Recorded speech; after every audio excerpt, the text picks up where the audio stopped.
Manaog Kairog. Bakit nga ba siya tinawag na Manaog Kairog? Kasi yung kanyang mga anak bumababa at ang halamang ito ay maganda habang tumatagal ay humahaba. Yun.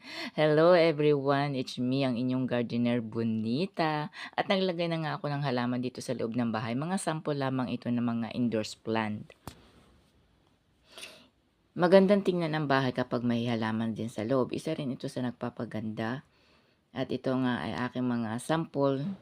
'Di ba ang ganda niya, ang ganda ng dahon. Amazing. So yan ay mga sample ng indoors plant at lahat yan ay for sale.